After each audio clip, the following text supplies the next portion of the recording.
লক্ষ্মী কুটিরের রান্নাঘরের পক্ষ থেকে সবাইকে অনেক অনেক স্বাগত জানিয়ে নতুন আরেকটা রেসিপি নিয়ে এসেছি।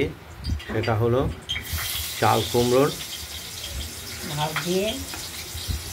বুকে পোস্ত বাটা ভরে, সর্ষে পোস্ত বাটা ভরে কড়াইতে ভেজে নাও। আমরা প্রথমে চাল কুমড়ো সাইজ করে গোল গোল করে কেটে নিয়েছি, মাঝখানে একটা চিড়ে ফাঁক করেছি রেখেছি। এবার এটাকে আমরা কড়াইতে সেদ্ধ করে নিয়েছি, জলে সেদ্ধ করে নামিয়ে জলটা সেঁকে নিয়েছি। নিয়ে এবার নুন হলুদ মাখিয়ে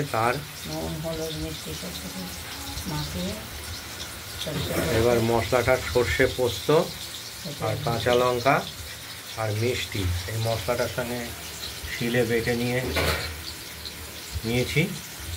এবার প্রত্যেকটা চাল কুমড়োর মাঝখানে যে ফাঁকটা আছে সেই ফাঁকে এই মশলা বাটাটা, এই পোস্ত সর্ষে বাটাটা দিয়ে আমরা কড়াইতে গরম তেলে এক এক করে ভেজে নেব।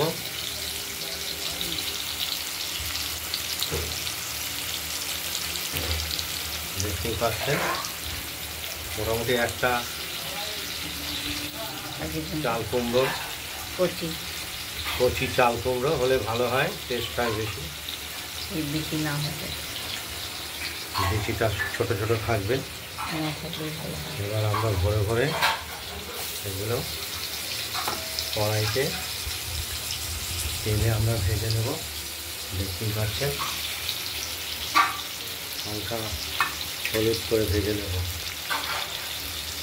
তাহলেই আমরা আমাদের চাল কুমড়োর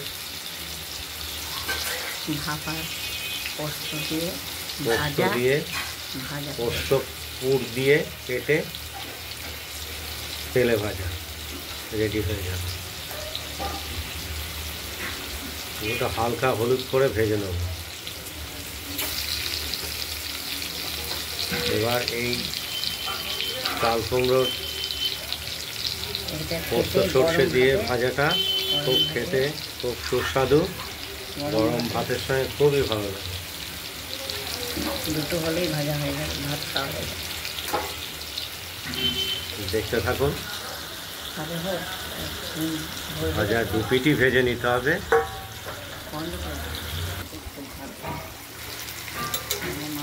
চাল কুমড়ো চাক চাক করে কেটে মাঝখানে পুর ভরে সর্ষে পোস্ত এগুলোকে তেলে ভেজে নাও। এক পিঠ ভাজা হয়ে গেছে, আরেকটা পিঠ ভাজলে এগুলো তৈরি হয়ে যাবে।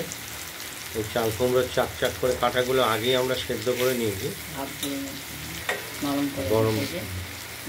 গরম করে সেদ্ধ করে নিয়েছি, যার জন্য এগুলো সেদ্ধ হওয়ার প্রয়োজন নেই। শুধু মশলাটা ভেজে নেওয়া। এগুলো গরম গরম ভাতের সঙ্গে খুবই টেস্টফুল। আপনারা একবার ট্রাই করে দেখুন বন্ধুরা। গরম গরম ভাতের সঙ্গে সত্যি খুব উপাদেয় এবং আলাদা রকম একটা টেস্ট।